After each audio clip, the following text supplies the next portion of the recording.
तो फ्रेंड्स, कैसे आप सब। तो ये आज का क्लास में हम लोग क्लास 6 का जो है चैप्टर वाइज जो है डिस्कशन करने वाले हैं। हर वो इंपॉर्टेंट पॉइंट को डिस्कस करेंगे जो कि हमारे सीटेट के पॉइंट ऑफ व्यू से इंपॉर्टेंट है। ठीक है, तो चलिए हम लोग स्टार्ट करते हैं। देखिए, ये क्लास 6 का चैप्टर 1 है, प्रारंभिक कथन क्या, कब, कहाँ और कैसे।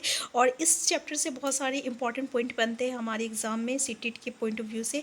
स्टार्ट करते हैं आज का क्लास। अगर आप चैनल में नए हैं, चैनल को सब्सक्राइब कर लीजिएगा। वीडियो हेल्पफुल होगा तो प्लीज़ लाइक शेयर करना मत भूलिएगा। ठीक है, तो चलिए स्टार्ट करते हैं। तो देखिए, सबसे पहले आखट याद रखिएगा। आखट किसको कहते हैं? आखट हम लोग शिकारियों को कहते हैं। ठीक है, तो अतीत के बारे में हम लोग क्या जान सकते हैं? अतीत के बारे में हम लोग बहुत कुछ जान सकते हैं, जैसे कि उस समय जो पशुपालक की ज़िंदगी के वो पशुपालक क्या करते थे, कृषक क्या करते थे, शासक क्या करते थे, पुरोहित क्या करते थे, उनकी जीवन के बारे में जान सकते हैं। इसके अलावा ये भी जान सकते हैं कि लोग उस समय बच्चे जो है कौन कौन सा खेल खेलते थे और क्या क्या जो है कैसे कौन कौन से गीत जो है गाते थे। ठीक है, यहाँ पे देखिए नेक्स्ट इंपॉर्टेंट पॉइंट है आपका कि जैसे कि आपका जो इम्पॉर्टेंट है हम उनको आपको बता रहे हैं। जैसे यहाँ पे देखिए, उत्तर पश्चिम का सुलेमान और किरथर पहाड़ी याद रखिएगा कि सुलेमान और किरथर पहाड़ी कहाँ है, तो ये आपका उत्तर पश्चिम में है। और यहाँ पे है लगभग 8,000, याद रखिएगा 8,000 साल पहले। ठीक है, सबसे पहले गेहूँ तथा जौ का जो है मतलब कि उपजाया गया था। तो यहाँ से क्वेश्चन आता है, कहाँ सुलेमान और किरथर पहाड़ी कहाँ है, तो उत्तर पश्चिम में है। मतलब आपका उत्तर और पश्चिम में है। ठीक है, इस साइड में उत्तर पश्चिम में है। और यहाँ पे सबसे पहले यानी कितने साल पहले, तो 8,000 साल पहले क्या उगाया गया था? गेहूं तथा जौ उगाया गया था। और यहाँ पे देखिए कुछ जानवरों को पालतू बनाया गया था। उसमें भेड़ है, बकरी है, गाय है, बैल है। क्या है? भेड़, बकरी, गाय, बैल, याद रखिएगा। फिर हम लोग नेक्स्ट चलते आपका उत्तर पूर्व में। आपका इस इलाके में उत्तर पूर्व में, ठीक है ना, ये वाला पोर्शन में उत्तर पूर्व में आपको गारो तथा मध्य भारत दिखने को मिलेगा। गारो तथा मध्य भारत में विंध्य पहाड़ी, याद रखिएगा विंध्य पहाड़ी। ठीक है, मध्य भारत में आपका विंध्य पहाड़ी है। यहाँ पे सबसे पहले चावल उगाया गया था। चावल कहाँ उगाया गया था? तो सबसे पहले विंध्य पहाड़ी में उगाया गया था। उत्तर पूर्व में गारो है तथा मध्य भारत में आपका विंध्य पहाड़ी है, जहाँ पे सबसे पहले चावल उपजाया गया था। ये इंपॉर्टेंट है, याद रखिएगा। अब हम देखते हैं सिंधु और इसकी सहायक नदी का देखते हैं। यहाँ पे सिंधु और सहायक नदी में सबसे पहले जो है आपका 47 साल वर्ष पूर्व, याद रखिएगा कितना वर्ष पूर्व, तो 47 वर्ष पूर्व जो है इस नदी के किनारे जो है कुछ आरंभिक नगर जो है फले फूले थे। यहाँ से क्वेश्चन आता है। इसके अलावा गंगा नदी में, याद रखिएगा, गंगा नदी के तट पर जो है लगभग 25 वर्ष पूर्व पहले नगरों का विकास हुआ था। ठीक है, क्या देखे हम लोग कि सिंधु और सहायक नदी के तट पर जो है लगभग 47 वर्ष पहले जो है कुछ आरंभिक नगर फले फूले थे, और गंगा नदी और सहायक नदी के तट पर जो है कुछ नगरों का विकास हुआ था, जो कि 25 वर्ष पूर्व हुआ था, याद रखिएगा। इसके अलावा हम लोग थोड़ा दक्षिण एशिया, जो कि आधुनिक भारत, पाकिस्तान, अफगानिस्तान, नेपाल, भूटान और श्रीलंका और अफगानिस्तान, ईरान, चीन तथा म्यांमार आदि पड़ोसी देशों को दर्शाता है। और दक्षिण एशिया जो है एक एक महाद्वीप से छोटा है, लेकिन विशालता तथा बाकी एशिया से समुद्रों, पहाड़ियों तथा पर्वतों से बटे होने के कारण इसे प्राय उप महाद्वीप कहा जाता है। ठीक है, अब हम लोग यहाँ पे गंगा तथा इसके सहायक नदी कौन है? सोन नदी है, याद रखिएगा। सोन नदी जो है गंगा की सहायक नदी है। ठीक है, यहाँ पे एक आपका क्षेत्र था जिसको जो कि बहुत ही शक्तिशाली शासक थे यहाँ पे, और उसको हम लोग क्या कहते हैं? मगध कहते हैं। मगध अभी कहाँ है? तो ये आपका बिहार में बिहार में है। ठीक है ना, वर्तमान बिहार में नाम से जाना जाता है, और ये बहुत शक्तिशाली था। ठीक है, और देश के अन्य हिस्सों में भी ऐसे राज्य का स्थापना हुआ था। तो बस मगध के बारे में याद रखिएगा। देखिए, उस समय जो है ना, जैसे कि यहाँ पे है कि सदैव एक लोग जो है, जैसे कि अभी भी आप देख सकते हैं, एक जगह से दूसरे जगह जो है जाते हैं। तो क्यों जाते हैं? तो ऑब्वियसली वो अपना जीवन यापन करने के लिए काम की तलाश में जाते हैं। और जब भी ऐसा होता है ना, तो क्या होता है, तो जब भी लोग एक जगह से दूसरी जगह जाते हैं तो उसकी संस्कृति, उनकी खान पान, इसका जो है आपका बदलाव होता है। ठीक है, मतलब कि इसका फेर बदल होता है। मतलब कि कुछ संस्कृति जो है वो हमारे यहाँ से सीखते हैं और अपनी कुछ संस्कृति जो है हमें दे के जाते हैं। ठीक है, तो इस तरीके से संस्कृति का आपका क्या कहते हैं, आगमन जो रहता है वो होता रहता है। ठीक है, और आज भी जो है यात्रा इसी कारण करते हैं। यहाँ से एक क्वेश्चन आता है, जैसे देश के नाम पे, याद रखिएगा। इससे पहले हम थोड़ा सा आपको पांडुलिपि के बारे में बता देते हैं। पांडुलिपि जो रहता है ये तार पत्रों से बना हुआ रहता है, और ये लगभग जो है 1,000 वर्ष पहले, कितनी 1,000 वर्ष पहले, तो 1,000 वर्ष पहले जो है लिखी गई थी, याद रखिएगा। किताब बनाने के लिए क्या किया जाता था, जो तार का पत्ता होता था ना उसको काट के अलग अलग करके हिस्सा करके उसको बांध दिया जाता था। इस तरीके से किताब बनाया जाता था। और भूज पेड़ का जो छाल होता है ना उससे भी पांडुलिपि बनाया जाता था। ठीक है, भूज पेड़ के जो छाल होती है उससे भी पांडुलिपि बनाया जाता था। और ये कहाँ मिलता है, तो ये आपका हिमालय क्षेत्र में उगता है। कहाँ उगता है, तो हिमालय क्षेत्र में उगाया जाता है। ठीक है, तो ये याद रखिएगा। अब देखिए यहाँ पे देश के नाम, तो देश के नाम जो है ना, इंडिया जैसा भारत, इस नाम का प्रयोग कैसे हुआ था, तो इसमें से ये क्वेश्चन आता है। जैसे कि इंडिया शब्द जो है ना ये इंडस शब्द से निकला था, इंडस से निकला था। और जैसे संस्कृत में हम लोग क्या कहते हैं, सिंधु कहते हैं। क्या कहते हैं, सिंधु कहते हैं। तो 25 वर्ष पूर्व क्या हुआ था, उत्तर पश्चिम मतलब ये वाले इलाके से कुछ ईरानी लोग आए थे और यूनानी लोग आए थे। ईरानी और यूनानी, याद रखिएगा। इन्होंने सिंधु को हिंदोस कहा था तथा इंदोस, हिंदोस तथा इंदोस कहा था। और इस नदी के पूर्व में, और ये सिंधु नदी के पूर्व में, ठीक है ना, स्थित जो जगह था, जो क्षेत्र था, जो इलाका था, उसके लिए इंडिया कहा गया। ठीक है, तो याद रखिएगा। ठीक है, और भारत नाम का प्रयोग जो है ये उत्तर पश्चिम में यहाँ के जो लोग रहते थे ना उन समूह के लिए जो है आपका भारत नाम का इस्तेमाल वर्ड जो है इस्तेमाल किया गया था। तो इस समूह का उल्लेख जो है संस्कृति की आरंभिक लगभग 35 वर्ष पूर्व पुरानी ऋग्वेद में भी मिलता है। तो याद रखिएगा, जो आपका इंडिया मतलब जो भारत शब्द का हम लोग प्रयोग किए थे आपका उत्तर पश्चिम के लोगों के लिए, उन समूह के लोगों के लिए, तो उसका उल्लेख हमें ऋग्वेद में मिलता है जो कि 25 वर्ष पुरानी है। ठीक है, तो यहाँ से क्वेश्चन आता है, तो याद रखिएगा। अब हम लोग को तार पत्ता के बारे में समझ में आ गया। ठीक है, पांडुलिपि, पांडुलिपि को अंग्रेजी में पांडुलिपि के लिए प्रयुक्त होने वाला मैन्यूस्क्रिप्ट होता है। उसका लेटिन शब्द क्या होता है, मेनू, जिसका अर्थ क्या होता है, हाथ होता है।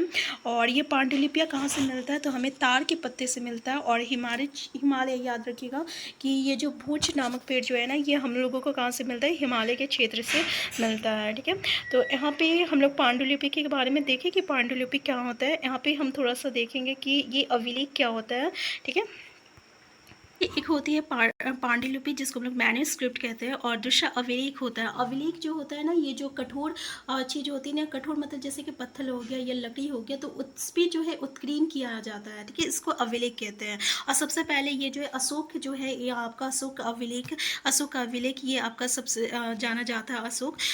तो यहाँ पे देख लीजिए कि 2250 वर्ष पुराना ये अभिलेख है जो कि हमें अफगानिस्तान के कंधार से प्राप्त हुआ था। और ये जो अभिलेख है ये आपका अशोक नामक शासक के आदेश पर उत्कीर्ण करवाया गया था। ठीक है, अशोक नामक शासक पे। एक बात याद रखिएगा, देखिए जब हम लोग किसी चीज़ को बोलते हैं ना, कुछ मतलब किसी चीज़ को लिखते हैं ना, तो उसके लिए हमें लिपि का प्रयोग करते हैं।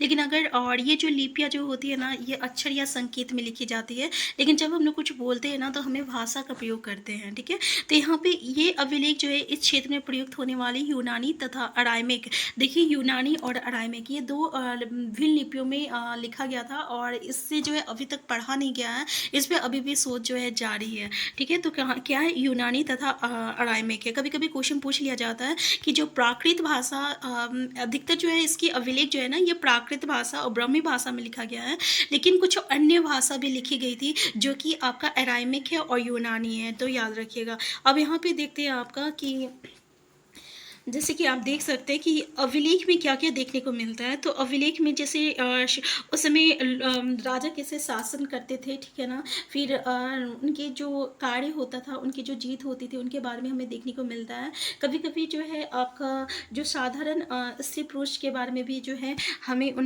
वहाँ पे देखने को मिला है। तो इससे ये देख लीजिए कि उन्हें देख सके, पढ़ सके तथा उनका पालन करे। कुछ अन्य प्रकार के अभिलेख भी मिलते हैं जिनमें राजाओं तथा रानियों सहित अन्य स्त्री पुरुषों ने भी अपने कार्यों के विवरण करवाए हैं। तो याद रखिएगा। देखिए यहाँ पे पुरातत्वविद से क्वेश्चन आता है, जैसे पुरातत्वविद क्या होता है, तो पुरातत्वविद उन्हें कहते हैं हम जो कि अतीत की वस्तुओं का अध्ययन करते हैं। ठीक है, अतीत की वस्तुओं का अध्ययन करते हैं, उसे हम लोग पुरातत्वविद कहते हैं। और जैसे कि जैसे पत्थर और ईंट से बनी इमारत के अवशेष, चित्र हो गया, मूर्ति हो गया, इन चीज़ों को जो है जो वस्तुएं मिलती है तो उनका अध्ययन करते हैं पुरातत्वविद। जबकि इतिहासकार एक होता है इतिहासकार, तो इतिहासकार भी वही काम करते हैं, लेकिन अंतर ये है ना कि इतिहासकार जो रहता है ना वो आपका जो मतलब लिखित रूप में भी जो लिखित रहता है उसका भी इस्तेमाल करते हैं अपना मतलब कि जानकारी इकट्ठा करने के लिए। तो दोनों में बस ये अंतर होता है। यहाँ से एक क्वेश्चन आता है जैसे कि औजार, हथियार, बर्तन, आभूषण तथा सिक्कों की प्राप्ति के लिए छानबीन तथा खुदाई भी करते हैं। और यहाँ से जो है जैसे मिट्टी के बर्तन मिलता है, पक्की मिट्टी और धातु की बनी हो सकती है और ऐसे तत्व कठोर तथा जल्दी नष्ट नहीं होती है। इसके अलावा जो है यहाँ पे पुरातत्वविद जो है जानवर, चिड़िया, मछलियों की जो हड्डियाँ भी ढूंढते हैं और इससे ये जानने की मदद मिलती है कि अतीत में लोग जो है क्या क्या चीज़ खाया करते थे। तो यहाँ से क्वेश्चन आता है जैसे कि पुरातत्वविद क्या क्या चीज़ों का अध्ययन करते हैं, तो याद रखिएगा।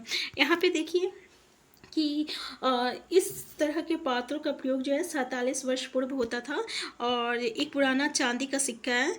इस तरीके के सिक्कों का प्रयोग जो है लगभग 25 वर्ष पूर्व हुआ था। ठीक है, सिक्के का प्रयोग 25 वर्ष पूर्व। और इस तरीके का जो आपका पात्र देख सकते हैं, ये जो हंडी देख सकते हैं, इसका प्रयोग जो है ना आपका 47 वर्ष पूर्व हुआ था। ठीक है, तो याद रखिएगा।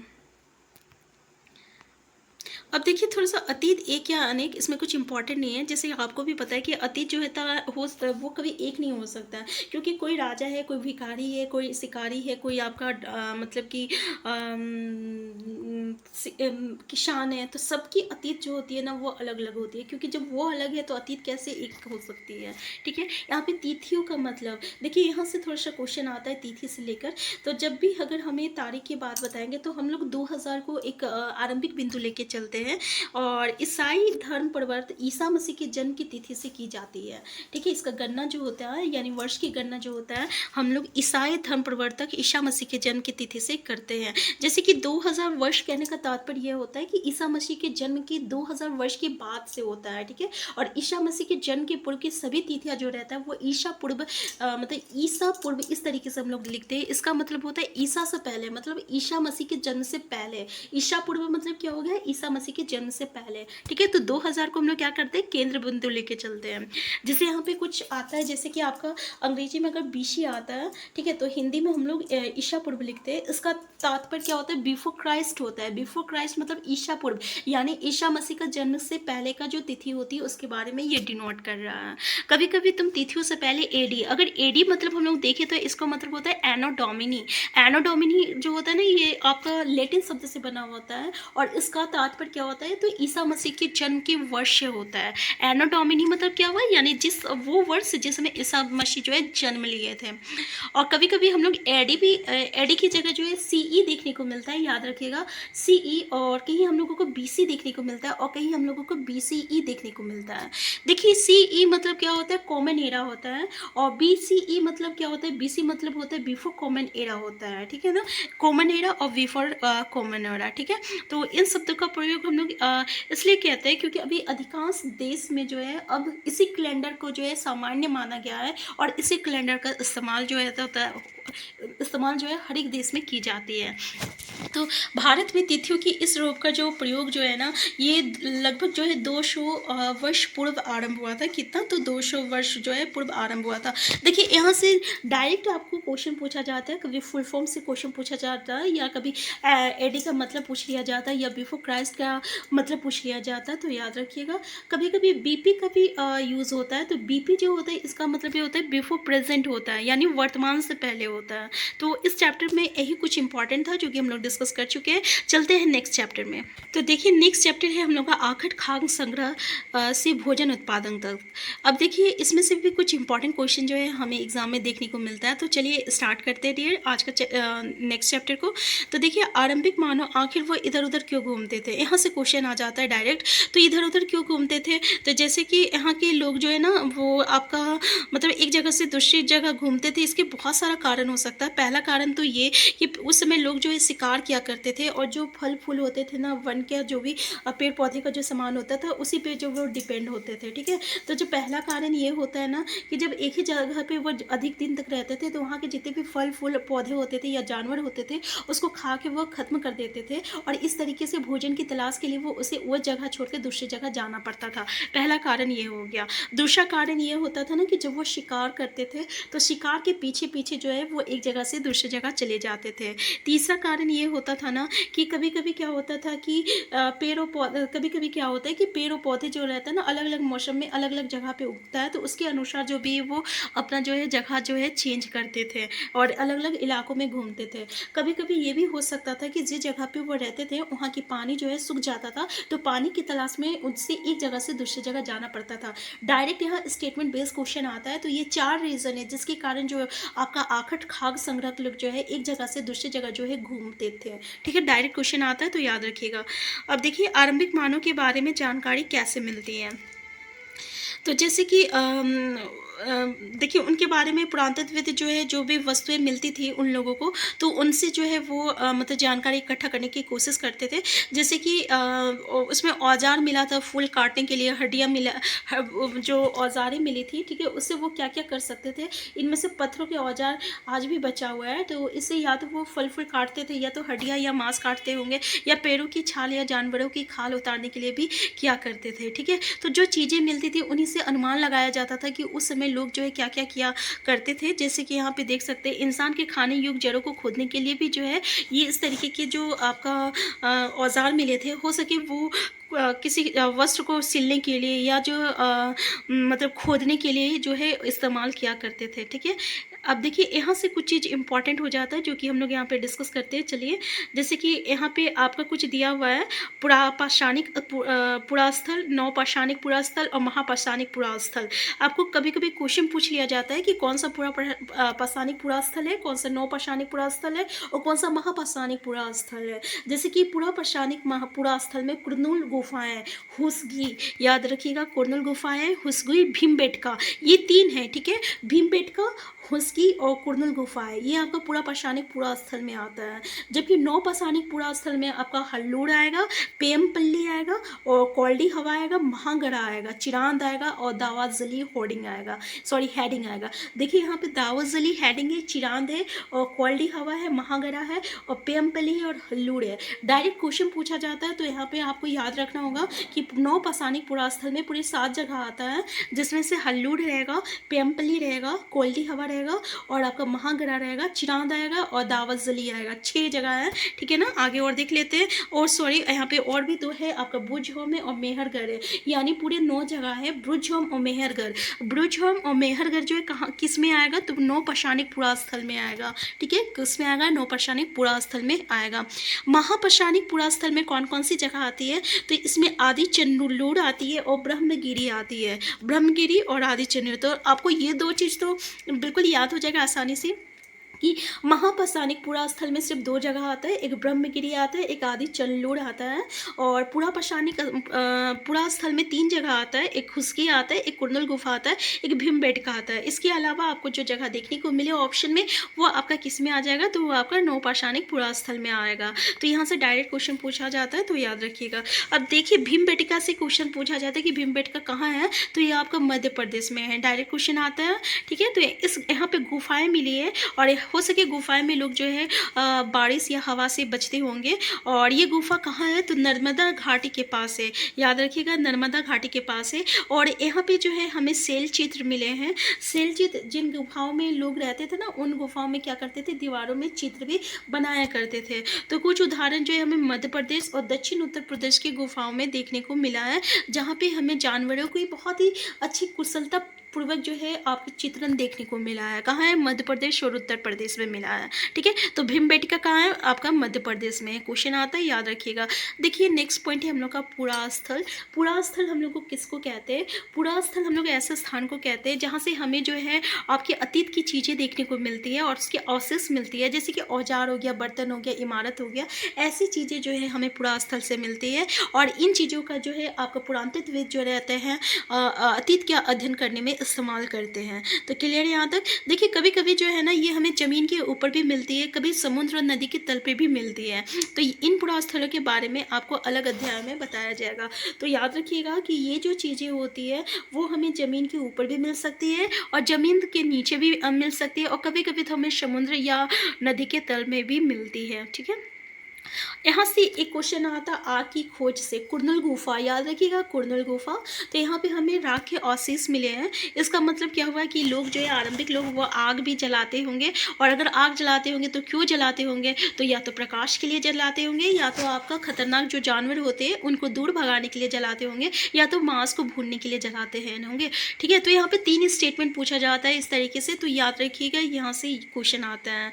अब नेक्स्ट पॉइंट जो है नाम और तिथियाँ हैं, यहाँ से बहुत सारे क्वेश्चन हमें बनता है। तो चलिए स्टार्ट करते हैं। सबसे पहला तो ये याद रखिएगा कि आरंभिक काल का वो पूरा अपाषाण काल कहलाता है। आरंभिक काल जो है उसको हम लोग क्या कहते हैं, पूरा पाषाण काल कहते हैं। और ये जो है आपका 2 शब्द यानी एक प्राचीन और पाषाण यानी पत्थर से बना है। ठीक है, किससे बना है, 2 शब्दों पूरा, ये पूरा मतलब होता है आपका प्राचीन होता है, और पूरा और पाषाण, पाषाण मतलब पत्थर होता है। तो ये नाम जो है पूरा स्थलों से प्राप्त होता है, जो कि पत्थर और औजार के महत्व को बताता है। पूरा पाषाण मतलब क्या हो गया, यानी ऐसा मतलब कि प्राचीन समय जिस समय पत्थर और औजार का बहुत ही महत्व था।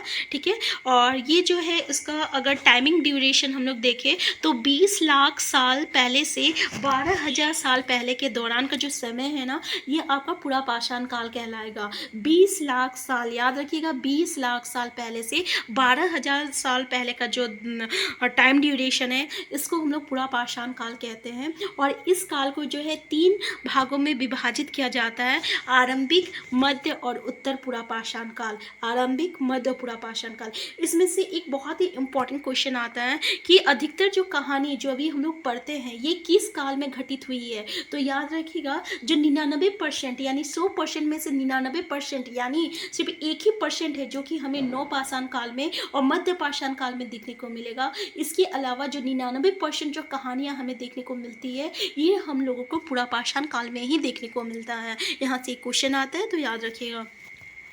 अब नेक्स्ट पॉइंट है हम लोगों का, देखिए कि पर्यावरण में बदलाव मिलता है यहाँ पे। तो पर्यावरण में बदलाव किस युग में हुआ था, तो ये आपका मध्य पाषाण युग में हुआ था, जिसको हम लोग मैसोलिथ भी कहते हैं। क्या कहते हैं, मैसोलिथ कहते हैं। इसका समय ड्यूरेशन याद रखिएगा, वो तो 20 लाख साल पहले से लेके 12,000 साल पहले तक का जो ड्यूरेशन था वो तो पूरा पाषाण काल था। अब लगभग जो 12,000 साल पहले से लेकर जो 10,000 साल पहले तक का जो समय है ये आपका मध्य पाषाण काल कहलाएगा। और इस काल के पाषाण जो रहता है ना वो बहुत ही छोटा होता था, और जो औजार होती थी बहुत ही छोटा होता था, इसलिए इसको हम लोग माइक्रोलिथ कहते हैं, और इसी को हम लोग मेसोलिथ भी कहते हैं, और इसी को हम लोग मध्य पाषाण युग भी कहते हैं, और इसी को हम लोग लघु पाषाण भी कहते हैं। ठीक है, तो याद रखिएगा इन सभी मतलब कि एक ही ये सारे नाम जो है इसी से आपका मध्य पाषाण काल का ही है। तो इसमें जो औजार और जो लकड़ी जो होता था ना वो बहुत ही छोटा होता था, और इसमें जो है इन औजार के अलावा जो पूरा पाषाण का औजार था वो भी हमें देखने को मिला है इस युग में। नेक्स्ट जो युग आता है ये आपका नव पाषाण युग आता है। ये लगभग जो है 10,000 साल पहले से हुआ का जो ड्यूरेशन है इसको हम लोग नव पाषाण युग कहते हैं, और नव पाषाण। ठीक है, तो यहाँ पे देखिए हमें कुछ स्थान के नाम दिए हैं। अगले अध्याय में तुम्हें ऐसे अनेक नाम मिलेंगे। अक्सर हम पूरा स्थानों के लिए उन नामों का प्रयोग करते हैं। इससे पहले हम आपको डिस्कस कर चुके हैं कि कौन सा पूरा पाषाणिक स्थल है, कौन सा मध्य पाषाणिक स्थल है, जो कि हम आपको मैप के जरिए जो है बता चुके हैं। तो उसको आप ज़रूर याद कर लीजिएगा कि कौन सा क्या है। ठीक है, अब बदलती जलवायु हम लोग देखे थे ना कि मध्य पाषाण काल में जो है आपका मौसम का बदलाव हुआ था। ठीक है, तो वो समय इसी समय जो है आपका वो काल, जैसे कि जो लोग इन शिकारों का शिकार करते थे वो भी इनके पीछे आए और इनके खान पान की आदत और प्रजनन के समय की जानकारी हासिल करने लगे। हो सकता है कि अब लोग इन जानवरों को पकड़कर अपनी ज़रूरतें के अनुसार पालने के लिए सोचते होंगे। साथ ही इस काल में मछली भी भोजन का महत्वपूर्ण स्रोत हो गया था। क्या हो गया था, मछली भी जो है मतलब इस काल में क्या हुआ था ना कि लोग जो है ना अब मतलब कि देखिए जलवायु में बहुत ही बदलाव हुआ था और गर्मी बढ़ने लगी थी। इसके कारण जो मैदानी क्षेत्र था ना वो आपका नष्ट हो गया था, और इससे क्या हुआ कि जो भी आपके जानवर थे ना जो घास खाकर जिंदा रहते थे, ठीक है, इसी हिरन, भेड़ और गाय जैसे उन जानवरों की संख्या बढ़ी थी जो घास खाकर जिंदा रह सकते थे। ठीक है,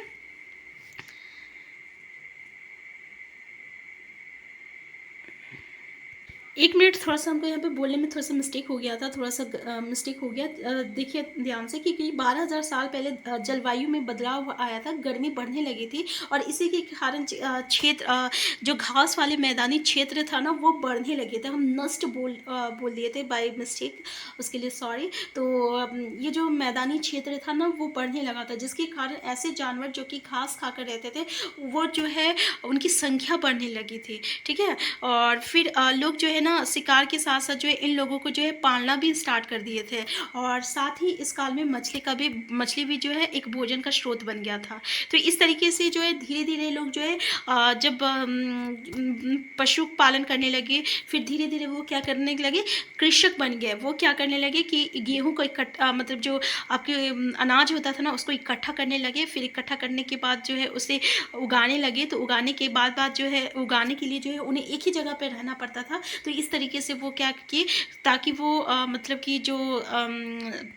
पौधे लगाए गए हैं उसका देखभाल कर सके, समय समय पर पानी डाल सके, फिर उसको काट सके। तो इस तरीके से उस चीज़ों के लिए लंबा समय लगता था। इस तरीके से वो के अस्थायी कृषक बन गए थे, ठीक है। यहाँ पे हम थोड़ा आपको बता देते हैं कि जैसे कि यहाँ पे घरेलूकरण की प्रक्रिया, जैसे कि जो पौधे का इन लोग इस्तेमाल करते थे ना उगाने के लिए, वो ये देखते थे कि ये पौधे जो है तथा जानवर जो है जंगली ना हो, ठीक है। तो इस प्रक्रिया में वो ऐसे पौधे को जो मतलब कि चुनते थे जो कि आपका देखिए, ऐसे पौधों को चुनते थे जिसमें बड़े दाने वाले अनाज पैदा होता है, साथ ही उसका मजबूत जो है डंडली हो, जो कि अनाज के दाना का जो भार होता है ना, उसको वो संभाल के रख सके। और ऐसे बीज पौधे के बीज को जो है संभाल कर रखा जाता था, ताकि उसका जो फिर से उगाने के लिए उनके गुण जो है सुरक्षित रह सके, ठीक है। तो इसमें से क्वेश्चन जो है मे भी आ सकता है, तो याद रखिएगा। और ऐसे जानवरों का भी उन लोग चयन करते थे जो कि मतलब कि जंगली ना हो, जो कि अहिंसक ना हो। तो दोनों में अंतर क्या था, तो याद रखिएगा कि मिसाल के तौर पर जंगली जानवर की तुलना में पालतू जानवर के दांत और शिंग जो रहता है छोटे होते हैं। तो ये याद रखिएगा, ठीक है। जंगली जानवर की तुलना में पालतू जानवर के दांत और शिंग जो रहता है वो छोटा होता है। तो ये प्रक्रिया पूरी दुनिया में जो है धीरे धीरे चलती रही। ये करीब 12,000 साल पहले शुरू हुई थी और वास्तव में आज हम भी भोजन करते हैं वो इसी प्रक्रिया की वजह है। तो ये समझ में आ गया।